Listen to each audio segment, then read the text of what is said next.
So I ask you the question, is there a better way to test your fitness than to throw yourself into a hilly local road race? The Newent 9 is one on my racing calendar every single year, and it always falls in November time, which is great because I'm coming off the back of longer distance training. And this year I was excited to see where fitness was at after week 3 of a new 10k training block. So let's see how it unfolded.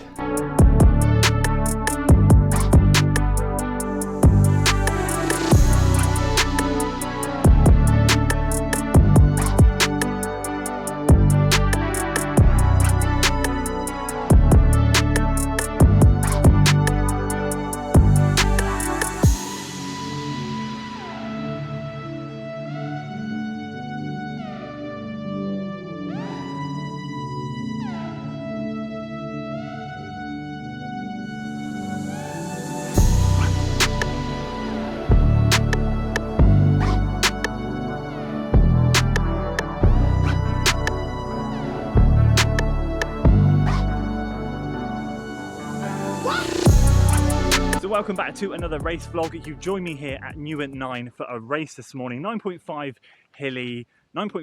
hilly race. Super excited for this one. It's always a good race here. Weather looks to be perfect, a bit cold, but the sun is shining. I cannot wait to get going. There's been a little less talk this morning because there's been a bit of a rush and we're just about to start. It is 10:23 and we're starting at 10:30. So I'm gonna head over to the start line now and let's get on with the race.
Come on, Andy. Great running, mate. Top 3.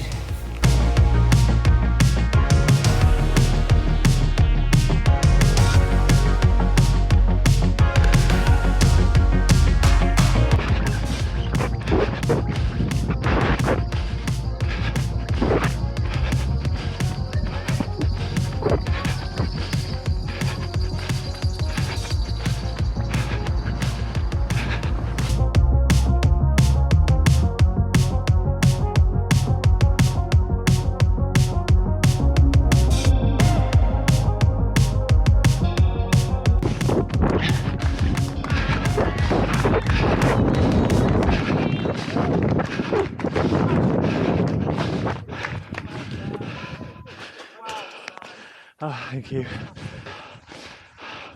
Mate, smashed it. Well done, mate. Well done, mate. Good job. So there we go, race done. I'm going to give you a recap very shortly, but third place, 33.25 I think.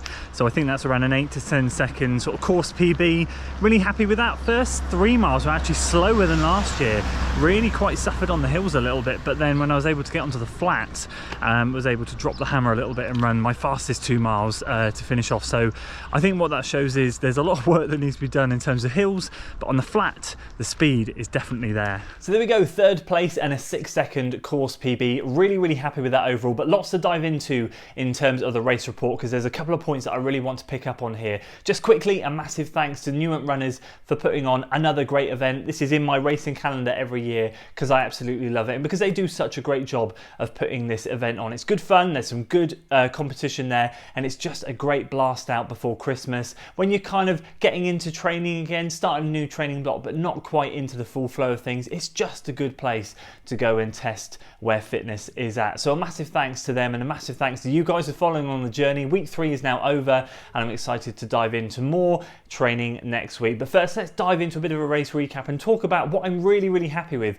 but where I stumbled a little bit. So I think going into the Newent 9 every single year, it's something for me where it's a case of you don't look for a PB in terms of over the distance, you just look to see how you do relative on the course each year. And there's only 1 year where I've regressed, but I think I've done it 5 times now and every year I've managed to progress. And this year was thankfully another progression, albeit only 6 seconds, but it was a really interesting, and I want to dive into that now because let's go through the race. The first 3 miles were slower than last year, but the last 2 were faster. So let's talk a little bit about that. As we start the race, you basically start on a grass field and you run around the field. It's about 400 meters ish and you go all the way up to the top of the field, a little bit like a cross country start, and then you get out onto a little lane and then you hit the roads. Now at that point it's then all road, there's nothing else, it's just that start that's grass. So you can get away with wearing road shoes, you've just got to tread a bit carefully in that first section.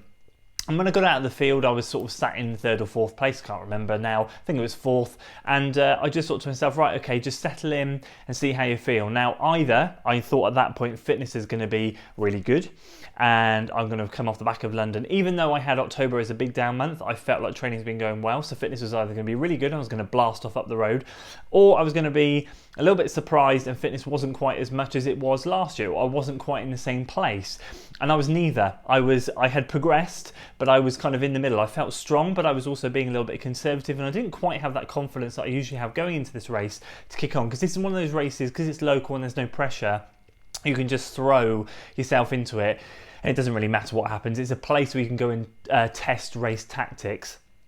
So I was kind of like chugging along basically at the same pace as last year, feeling good, but I had checked out my splits the day before from last year, so I knew roughly where the mile splits were going to go off, and I also remembered what they were from last year. So I knew I was going to split around 5:57-ish in the first mile, and when I did, I thought, okay, I've matched last year, and that is around the field, out the lanes, and start to climb up the hill.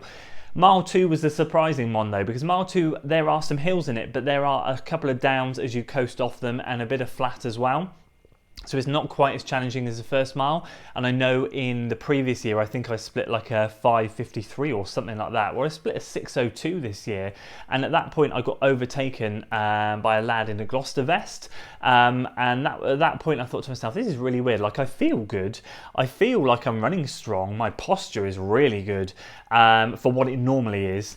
What's going on? Why am I slower? So I was kind of trying to piece a bit of a puzzle there together, but also just relax, it doesn't matter, just have a good time. This race, you've been wanting this race for a long time, just come out here and enjoy it and don't worry too much. So I kept plugging away, and I remember from last year the 3rd mile split was a 5:38, and with that mile, again similar to mile 2, some ups, but there's also a few downs, a bit of flat in there. In the last section of that mile, you start the big climb down, the big descent, sorry, onto the main road. So I split a 5:40, which was 2 seconds slower than last year. And again, I thought to myself, I've taken that first 3 miles like really well. I feel good, I'm working hard, I'm breathing hard, but I feel within myself, this is all good. But I was kind of hoping to feel like that would be a little bit faster than last year. I don't know. Either way, I hit the bottom of the road, And the Gloucester lad in front of me, I think it was a Gloucester lad, I did talk to him at the end, very nice lad. He was incredible on the hills. He just absolutely burst up the hills, and it was insane to see because I just could not match it. I couldn't match it in the slightest, but I started to catch him on the descent. I thought, just let the legs go, be confident, the shoes are great. Be confident, let the legs go. And by the bottom of the hill, as you turn out onto the main road, I closed the gap by about half. And I thought to myself, right, round the corner, you've talked about surging, you've talked the talk, now walk the walk. The previous training video was all about dropping surges, was all about practicing that progression in training. Do it, see if your legs can do it. And I did. I dropped a surge. So at that point, I caught him up and I made a confident move. I thought to myself, right, be confident, go past him. We exchanged a couple of words. I said, well done, mate. He said, well done. I kept going. I just sort of like put the hammer down and I ran a 5:16, which is great. That's when I went, okay, so training is working. You're feeling good at 5:16. And there was a minor bit of downhill in there, but overall there was a bit of up and a bit of down. And I thought, okay, this is where your training is working. The hills right now are not your friends, but the flat is your friend. And I kind of, suddenly at that point, I got the confidence. I've talked about this in previous videos and in the last training vlog. You get confidence from doing these type of workouts. So I laid down a 5:16 and I left the chat behind me and I just went. And I went for it and I could see the first two up ahead. I just thought, just keep them in sight. Just start to reel them in if you can, but if not, keep them in sight. So I went through a small alleyway out into a cul-de-sac and all the way down the cul-de-sac, and I think mile 5 splits down there, and I knew mile 5 last year was like a 5:34 and I split a 5:28 I think it was this year, and I thought, okay, yeah, this is good, this is better, this is where I'm getting into my flow. And then the final bit is just kind of slightly down through the town and then up the road back to the finish. And I think in that final 0.92 of a mile I split like, it was 5:30 pace on the dot, which was relatively similar to last year. So the time that I had made up in the last 2 miles was greater than the time I'd lost in the first 3 miles by 6 seconds basically. And my goal, as I said, was to keep those two in sight, and I managed to keep second place in sight. Steve went off like a rocket in that final couple of miles. His mile splits, I checked them out on Strava, they were insane the last few miles. He absolutely dropped the hammer and went for it. I was able to see second place until he turned in, and I just had to keep going. And as far as I'm concerned, that was job done. I felt really good. I felt okay. I crossed the line and I thought, right, your flat speed is really progressing nicely here. So you need to get out on a flat 10K and test this out. Your hills, they need a bit of work. So let's talk posture quickly. This is the positive that I really want to take from this. And just very quickly, the shoes, for those of you who are asking, Adios Pro 3s, fan-flipping-tastic, love them. I am going to race in the next percents again soon, just to kind of compare the two. The Adios, it does feel a bit more like a marathon shoe, like it does feel a bit more of a cruiser, but I felt like I could go fast in it, and I really felt like I got the most out of the shoe, and I really love it. I've got to say, I love it. I think someone actually summed it up quite well in one of the comments. A 5, 10K and half marathon, the Endorphin Pro 3 is kind of like a bit more aggressive, and I feel like that it's suited a bit more for that. I do feel the Adios Pro 3 can do those distances, but I feel like the Vaporfly and this Endorphin Pro 3 are probably better. The Adios Pro 3 is probably more of a long range cruiser, but I wouldn't hesitate to use it on shorter distance. Put it that way, it was great. I loved it. It has become one of the best shoes I've tested this year. That aside, posture, all right, strength training, I've been doing it 3 weeks now, I've told you this. I've been doing it 3 times a week, and at this stage, right, with strength training after 3 weeks, you can't make that many gains. Let's be real here.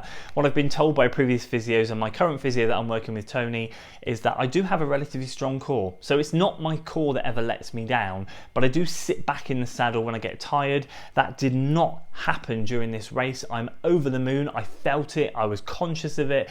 And I never at one point felt like I needed to sit back in the saddle. I sometimes get fatigued. My arms really come across and swing. You probably saw that from the video. You did see a bit of cross arm action there in around mile 5.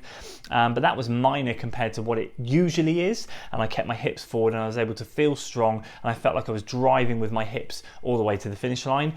That feeling was incredible. So this is a massive plus for me. So at the moment, what my strength training is doing is just activating everything, making sure everything is awake and working. when you sit at a computer all day and sit in a chair, it can be a flipping nightmare with hips and glutes and stuff switching off. What this strength training at the moment is doing is keeping everything awake, active, and just, you know, working on that slowly but surely. So I'm hoping to see some bigger gains in about 3 or 4 months. Interestingly, I haven't had any stitch issues with water fluids on any of the runs I've been testing it on. That, I believe, is partly down to the fact that I'm no longer curling over as much, slouching in the diaphragm, and therefore compressing everything in my stomach area too much. I notice I get stitches when that happens, when I get tired. The arms cross, the shoulders come forward, the head juts out, and I'm really crushing my diaphragm. That didn't happen yesterday. I didn't crush the diaphragm at all. I felt like I was upright the whole way. So these are just baby steps all the way along, and that's just a positive I wanted to throw out there and show you guys that even basic small bits of strength training can really make a massive difference. So there we go. That's the Newent 9 done. I appreciate this outro is a little bit longer than normal, but I wanted to throw those things in there just so you're aware with how things are going. I appreciate your support, and thanks so much for sticking around to the end of the video. If you enjoyed it today, guys, please do give it a like, share it with your friends, subscribe to the channel for weekly running content, and as always, I'll see you in the next one. Until then.